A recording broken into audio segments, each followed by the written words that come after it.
I'm Phil. I'm Nilden. I'm Raz. I'm gonna bust his ass. I'm Brandon. Slide jobs by the dozen out here. Hello, this is Thomas. Here. Pisser. I'm John. Sit down the back straightaway for the final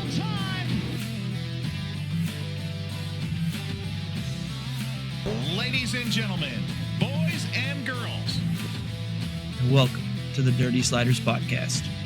Stay sideways.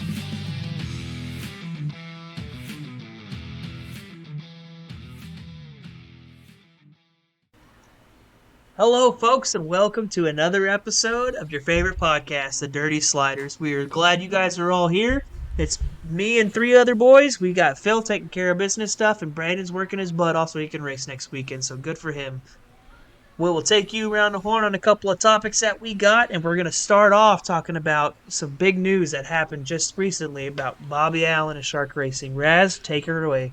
Yeah, a little bit of sad news. I first read about this from Andy Stapp, who's pretty good friends with Bobby Allen, and he was saying they passed. I don't know the details about what happened, but Bobby Allen is the owner, founder of Shark Racing. So he used to race World Outlaws himself, and then he handed the reins over to his grandson Logan Schuchart and his son Jacob Allen. He's a sprint car Hall of Fame, National Sprint Car Hall of Famer. Obviously been doing this a long time. The cause of, it says in this article, the cause of death wasn't immediately made known, so I don't feel so bad about knowing it. Affectionately known as Scruffy, a nickname given to him by Lynn Paxton for his shaggy hair and race cars that go prolonged periods without fresh paint. His sprint car career amassed more than 276 victories from 1967 to 1998. His 30 victories on the World Outlaws Sprint Car Series are 24th all-time. No victory as a driver was bigger than the 1990 Knoxville Nationals, which was widely regarded as the greatest upset in sprint car racing's grandest event at Knoxville, a year he finished 13th in the World of Outlaws standings. Since 2008, Allen had been involved owning and managing his family-run team for grandson Logan Schuchart and son Jacob Allen. Allen did whatever necessary for him and his family to make it in sprint car racing, as he often slept in pickup trucks, racetrack ticket booths, or barns on the property of Williams Grove Speedway to keep his dream of racing full-time in Central PA alive. As the car owner, Allen's grandson Schuchart won the richest event in short track racing history, July 2023 at the Flow Racing streamed and backed Eldora Million, where his number 1S team pocketed a life-changing $1,002,023. We actually talked about that on the podcast.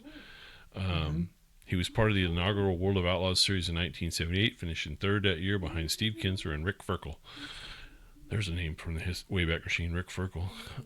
He went on to capture 7 sprint car titles, 3 at Lincoln Speedway in 67, 69, and 70, the Susquehanna Speedway, now Baps Motor Speedway, in 69, Reading Fairgrounds in 1976, the All-Star Circuit of Champions in 1980, and Ohio Speed Week in 86.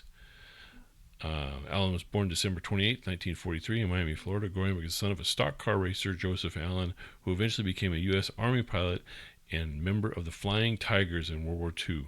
Now we know where the shark came from. Yep. Bobby began integrating the shark mouth look on his sprint cars after his father died of cancer in the 1980s, and his cars still feature the distinct look to this day, namely Ashton Torgerson's number 1A machine. We don't need to go into all this, but I mean it's a sad thing, but I mean it's going to happen to all of us. Bobby Allison was not a young man, but thoughts and prayers to his family and friends, and his legacy will definitely live on in this sport. He was a legend in sprint car racing for sure.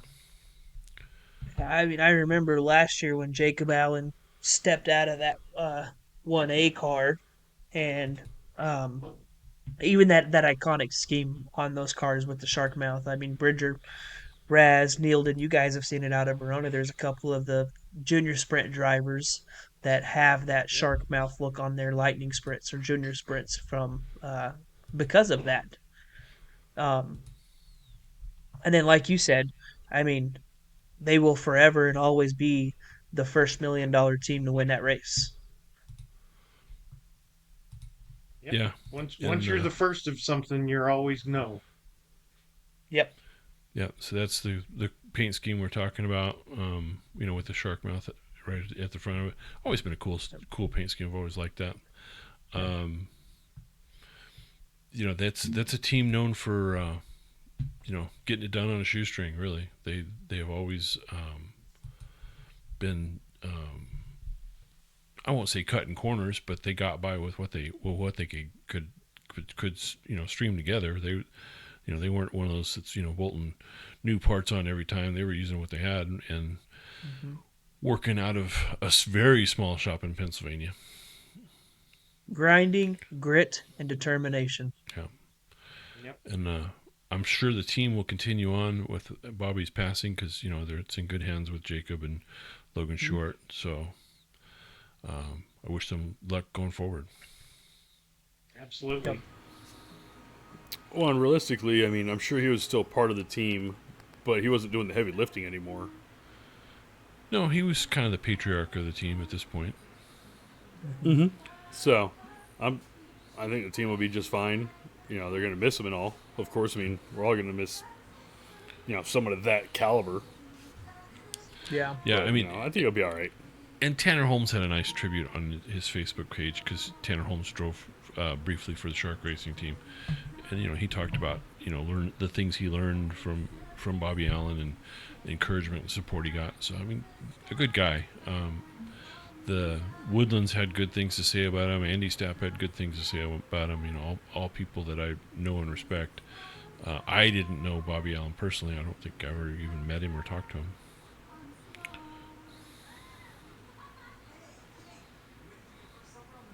Yeah, I obviously didn't know him. Yeah. But there's definitely, I've seen a ton of tributes, a ton of people, mourning the loss and just saying what a good guy he was and how influential in the sport he was over his years. Yeah. So definitely a person who has made his mark on the sprint car world. Yep. With that, the next thing up on the agenda is the Tony Stewart Racing's latest driver, because Rico doesn't count. He's not on the team yet. Don't care. Kerry Madson. I got it. It's hard to swing from nuts when they're only a foot off the ground. Hey, it's all right. I'm there. So Yeah, Kerry Madson had a big ass wreck. You want to tell us about that, Thomas? Yeah, so this past weekend at the National Open, Kerry Madson was coming out of turn 4 and the throttle hung and then the car hooked an immediate hard right and he clobbered the wall. Really fierce accident. I don't know all the details, but I do know he hit the wall a ton, and something else we're going to get into is some data stuff. But I mean, what do you think? A car that weighs 1,525 pounds by the rule book and makes 950 horsepower smacking a concrete wall at 80 miles an hour. Yeah, has to suck. I hit the wall at 30 miles an hour when my spindle broke, and that sucked. I mean, I've never had a throttle hang, but it's a nightmare scenario for every driver out there. Mm-hmm. Yeah, things get quick when that happens, and you don't have enough time to react. I've never had it happen either. Knock on wood. Especially when like you said, 1,000 horsepower sprint car. It's like you hang on, bud. Yeah. Well, it's not like when the instant you find out that it's stuck is not the instant you've driven as far into the corner as you can and need to lift. Right. No, it's. Yeah. It never breaks on the front stretch coming out of turn 4 where you can. Yeah. You never notice it's broke coming out of 4. You don't notice till you're going back into 1 and trying to get whoa. Yeah. That's when I wish I had a camera inside the helmet. As the old expression goes, the penalty for failure is high. Yep. Yeah. Well, I mean, his incident was coming off the corner. He was coming off before trying to get onto the front stretch when it hung, and then the throttle hung, and it hooked a hard right straight to wow. the fence. So, I mean, he wasn't at full speed, but I mean, it's a sprint car, so he wasn't creeping either. No. Which brings us to our next thing, which I'm kind of excited about. The World of Outlaws is testing some new to World of Outlaws technology, to collect some data in crash tests. Thomas has a little bit of information about that, right? Yeah, so World of Outlaws has been using this device sanctioned by the FIA. It's an IDR. I'm going to share it right now. Improving Safety in Motorsports. The IDR is an information data recorder, a small, lightweight, and low-cost impact data recorder developed by the FIA Safety Department in collaboration with Impact Protect. The IDR is affixed to a motorsport competition vehicle where it can accurately record impacts over a 2-year period with no wiring or charging required. And then that is what the device looks like. So you kind of see at the bottom there's that blank square. So on that blank square is printed and posted a QR code. So you have an app on your phone, you scan the QR code, and it sends all data recorded from that device to your phone. It records on an X, a Y, and a Z axis. So you want to mount this thing as close as you can to the driver, kind of center line in the car, and like I said, it's going to record all that data for 2 years, and it'll send it to you on your device. I have seen and heard that this was also used by USAC last year, but the World of Outlaws is currently using it with 15 or so cars in their field each night, which is a huge thing. 30 plus cars on their website. 30 plus cars, and then the price. Okay, folks, the price of this thing. Hold your wallets, get your credit card out. $35. Jesus. 35 Watch out. bucks. So at that price, why isn't it in every race car on the planet? Exactly. Yeah, absolutely. And that's something that I would for myself look at also getting. And it's like you said, it's going on 30 plus cars on their website. So some of those cars are going to have like the Casa system that we talked about on here in episodes past, on cars that have their seats hard mounted, like in cars that are specially built, like perhaps maybe Rico Abreu goes and runs a sprint car race and they put it on his car. Like that's a specialty built car for that guy, right? So you'll get those different data points, you'll get those different kind of things, and it's all in the sake of making drivers more safe, not trying to restrict the cars and take horsepower away or stuff like that, but how can we keep doing what we're doing the way we're doing it, but make the drivers safer while we're doing it? Well, one of my things I just thought of is how are they getting the data off of that set? Like, is that something the teams can look at? Or do they have to send them into the FIA, or... No. So it's got a QR code. I'll share it one more time. I'll show you again. Yeah, I get it has a QR code. Does the thing have Bluetooth in it too or something? It must. Well, yeah, if you QR code to it, it's going to Bluetooth to your phone because that's how it sends the data to your phone. You open the app, scan the code. I the have QR a code is just... I have a Let's thought order on one? that. Yeah, Let's order do one. it. Let's do it. I'll put it on some... I'll sponsor it right now. I'll sponsor the whole team. So, I'll if put it it has on my car right now. if it has a QR code and you scan that QR code and you can then download the data to your phone, and this thing takes a huge snapshot. This says 1,600 data points a second for up to 2 years. Now, this thought occurred to me just as we were discussing that. What's to stop a competitor from scanning your QR code and getting your G-force data in the X, Y, and Z axis and using that to steal information on the performance of your car? And I realize that's an extreme scenario. I mean, you would take a freaking genius to figure out what all that data means, but hey, there's freaking geniuses in the pits. Yeah, Never there's met no one. doubt. There's no doubt. That's where you take you take your QR code sticker and stick it somewhere where nobody else can see it and only you can get to it. Yeah, I mean, seriously, I'd be putting a piece of tape over it. Or That way, peel it Exactly. off. Peel it off. Who's distributing it again? Hauler. It's Impact Detect is the name of it. .com. ImpactDetect.com. If you Google search FIA Impact Detection Recorder, it'll pull it up. Yeah. And like I said, I 100% want to put one on my car.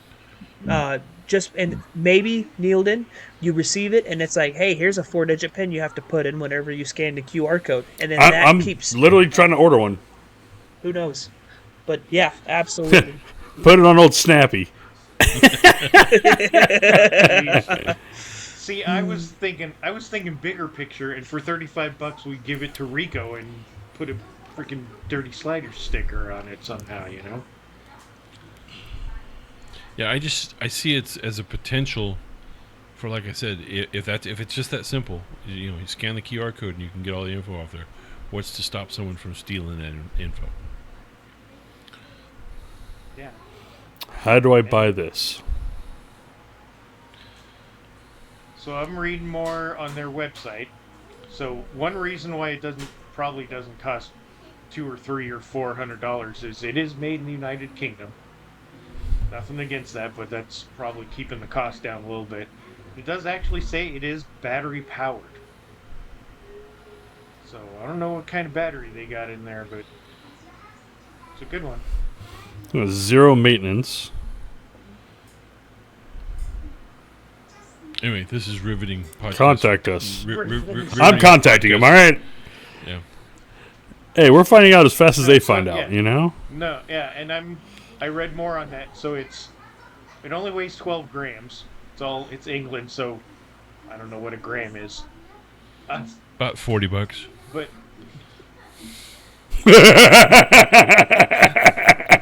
You in the old days there, bud. go there.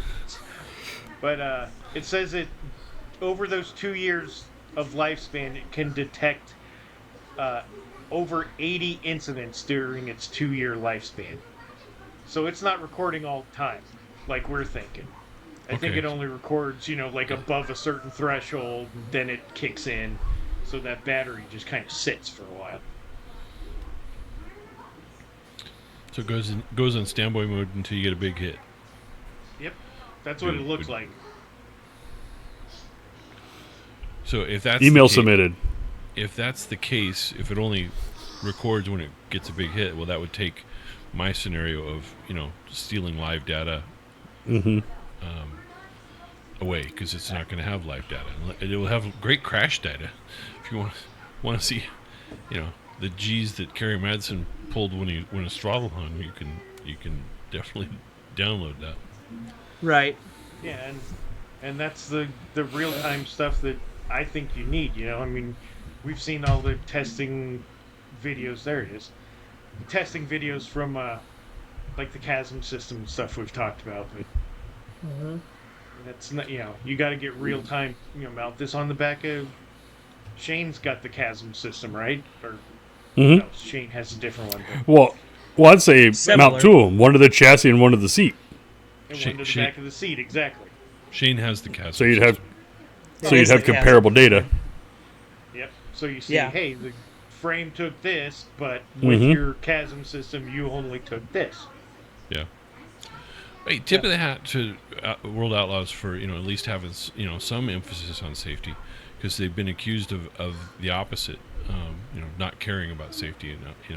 I don't know what this will accomplish, but if it accomplishes something, then again, that's at least a step in the right direction. Right. And as everybody can see here, that's what that device will look like, mounted on the car with the QR code, all that stuff. So, Raz, scan that QR code. See if you can get that man's G-force off his ride that night. Here we go, a live experiment. But once you scan it, it takes you to the app, and that's how you get into it. Yeah. And so you have to have a login and activate it and stuff. Hey, this is the perfect test right here. An old man with technology. Let's see how it works. Oh, it's beautiful, because it says air door actuator for Dodge for Chrysler one piece. Here's the real question, though. Neilton, you sent an email, right? I did. Okay. Did you ask them if it comes in any other color but blue? Because I know you don't want blue. Oh, I don't care. I have spray paint. Paint it snap-on red. Yeah, because that's my color. Because, right. Come on, you know me better than that. Hey, you got to play that corporate game, bud. FIA Right. IDR.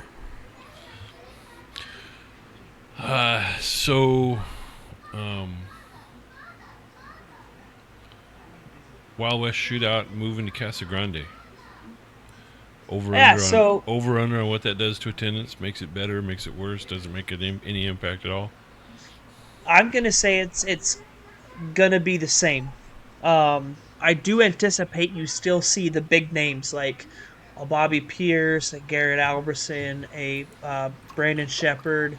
Bobby Pierce, who got accused of cheating again because he adjusted his tire pressure in staging. That Bobby Pierce. Yep, that one. All those big name guys. It's still going to be run similar to the same way it was last year, where it's a couple dates here and then a date there and then a couple more on the backside. I am planning on attending that race. I think from a spectator point of view, you're going to get more people because Vado's kind of out in the middle of nowhere.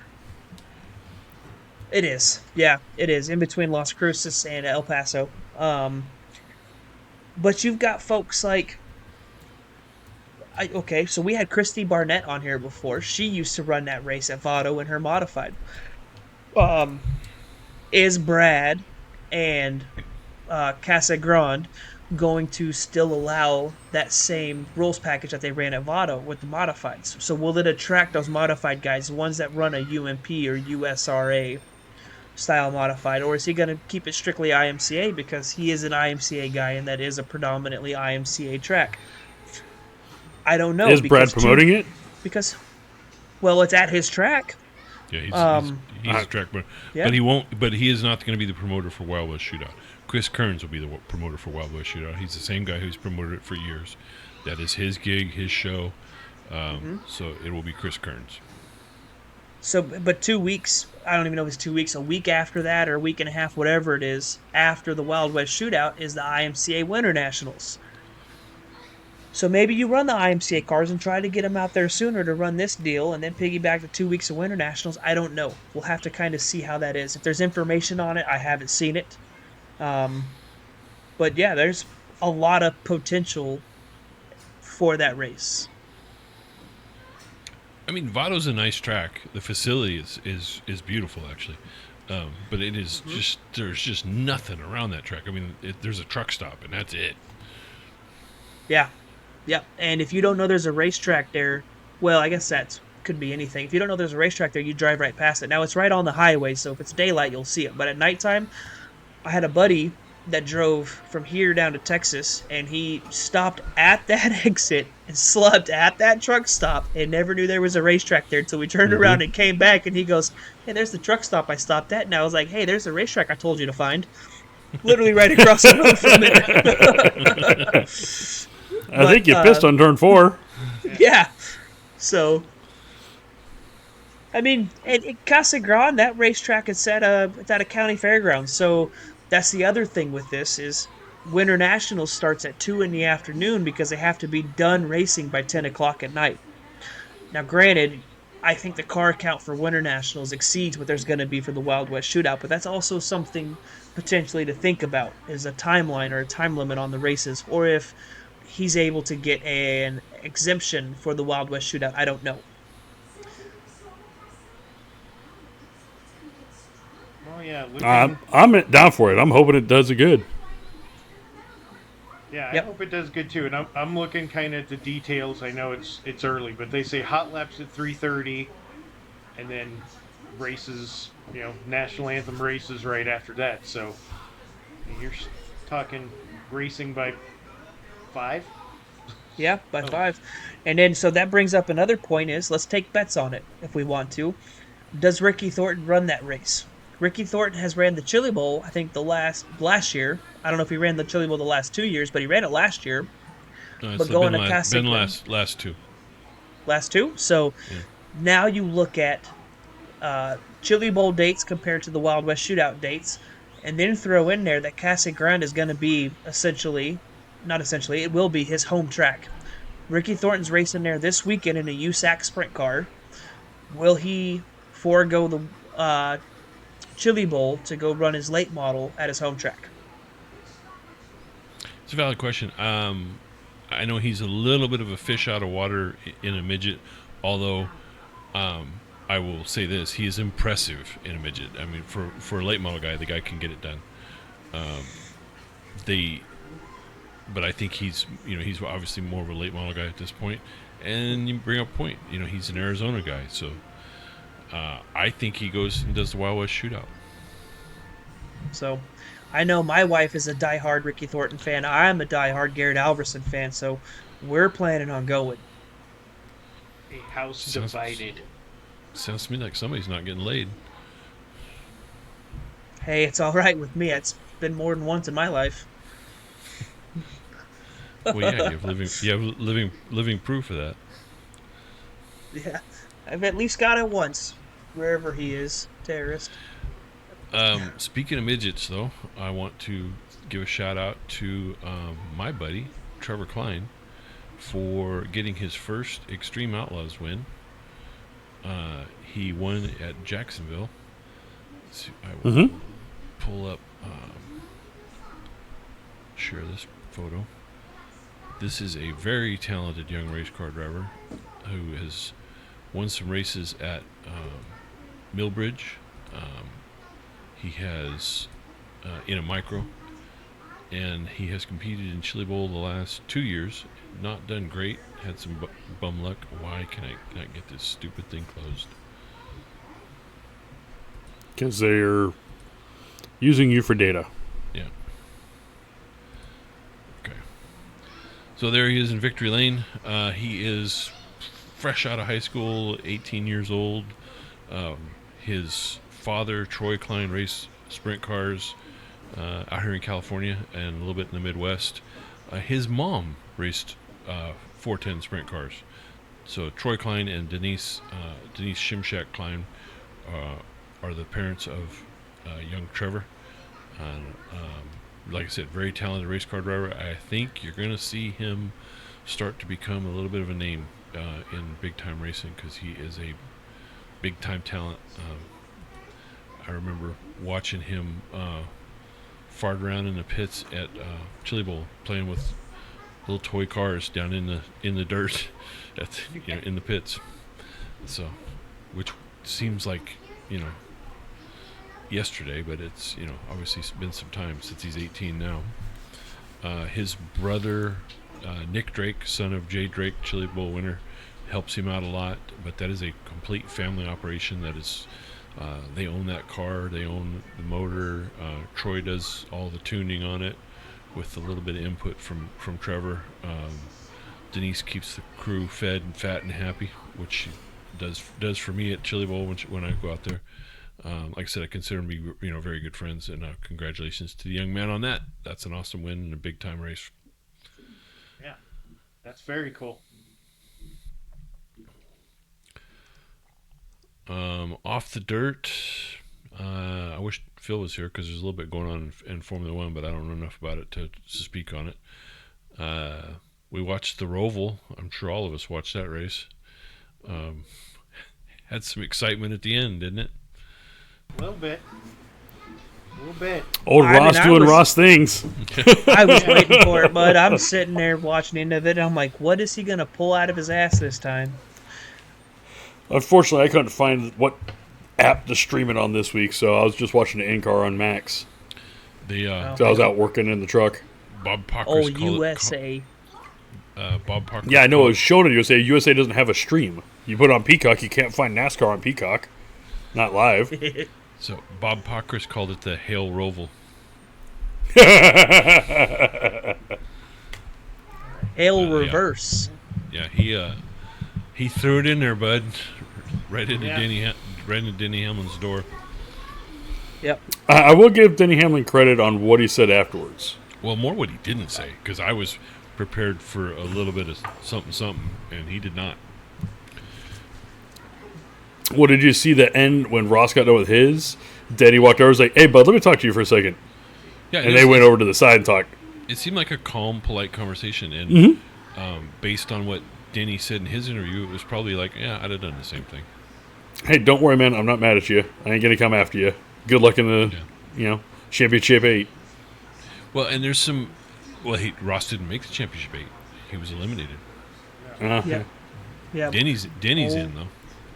Oh, you got Logano and Blaney. Better watch out. Keep them out of the fucking winner's circle the next 3 weeks. Good Lord. I love Blaney, but Logano... Well, and it's going to be the same old story. If the Penske car makes it to Phoenix, there's your champion. Yep, you're toast. Mm-hmm. Yep. And that's why I agree with NASCAR moving the championship race. You said it before, if you're not good at Phoenix, it doesn't matter what you do the rest of the year. Yeah. Well, if you're not good at Homestead, what's the matter what you do the rest of the year? One race fucking winner takes all. But hopefully they don't leave it at Homestead. Hopefully then it goes to Chicagoland.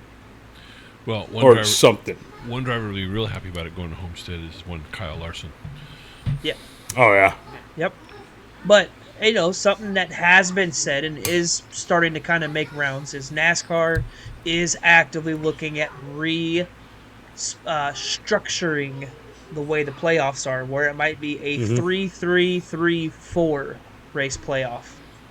So you have 4 races to finish it off. And then I was listening to another podcast today, and one of the guests on there said, well, why don't you make it 1 short track, 1 mile and a half, 1 road course, and 1 super speedway as the final 4 races. Give 1 of each.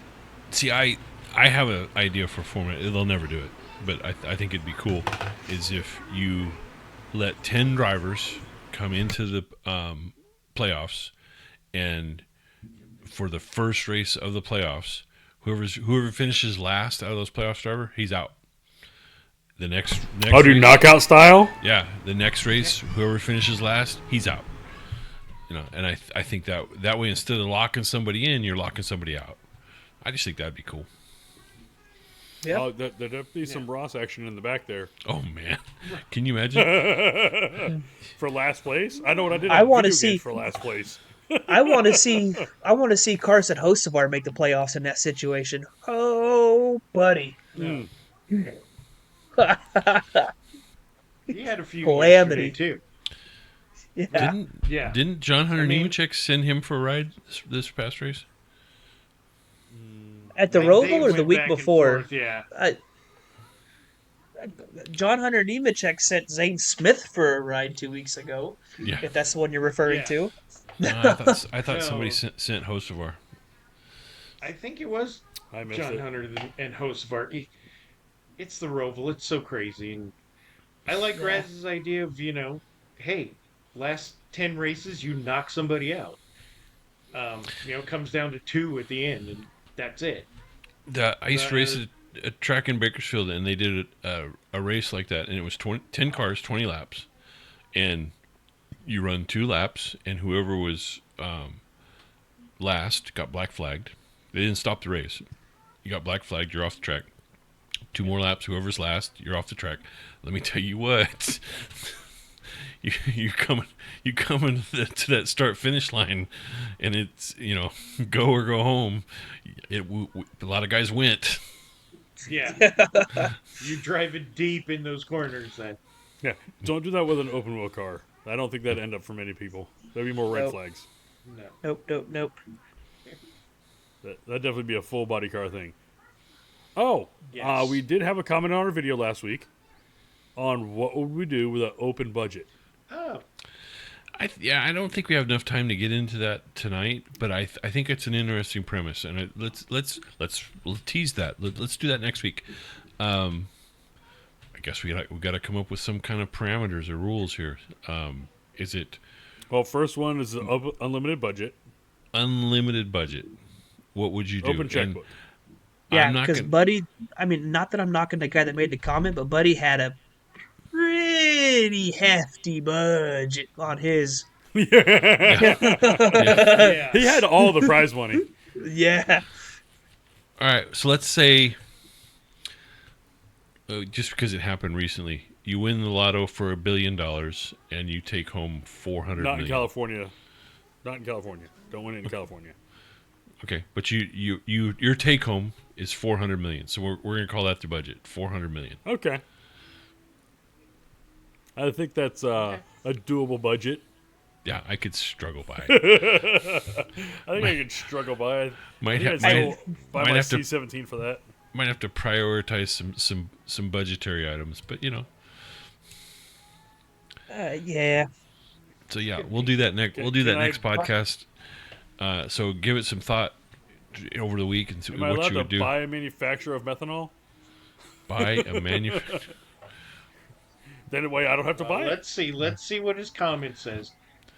If you can win the lottery, build your own track. What size, shape, etc. So it's just about what kind of track and racing. No, see, I'm going to take that. I'm going to take that limitation off. What would you do, racing wise, with $400 million? Doesn't have to be a track. So we'll hopefully have all 6 of us next week, and we'll throw that Well, out there. you need a place to test your racing operation. Okay, but I'm saying I'm not limited it to a track. Okay, Yeah, so but I not think just that a makes track. it Say funner. anything. Funner is I mean, not a word. shit, you want my $400 million plan? I'm buying Get a it super hot late water model here. and I'm going national racing, boys. There you go. That's Yeah, my okay. Get plan. it hot What are you water going to do with the heater. other 390 million? Right. Well, to make $1 million, I got to start with 2. So, You mean 399 million? yeah. Don't shortchange yourself there. I do want to. I do Well, want to. let's do it both ways. Okay. You have to have a So track. next week we have Okay. you have to have a track. You have to have a track. What would you do? And then we'll throw a wild card. Okay. Now throw that idea out the window. What would you do with that kind of money? But yeah, everybody have a track in mind. Phil's will probably be an RC track, but whatever. Right? Or F1 Just 'cause it'll track. be- Fine. It's just under the grandstands. Right? He's got a mini Bristol. Right. Right? Okay, so I do want to. We didn't talk about this beforehand as part of the show sheet, but I do have something I want to bring up, Raz, if you don't mind. Bring it. Lucas Oil late model points and what's going on there. All right, so they had the Pittsburgher this weekend. Ricky Thornton had a good lead, 60, 65 points, something like that. Blew a right rear tire that put him into a hole on Friday. On Saturday, Devin Moran won Friday night, which was behind Ricky. That closed the gap there between those two. And then on Saturday, Devin Moran ran second and Ricky ran fourth or fifth, something like that. Well, Devin Moran comes out of the Pittsburgher 15 points ahead of Ricky Thornton going into Eldora next Friday and Saturday, October 17th and 18th.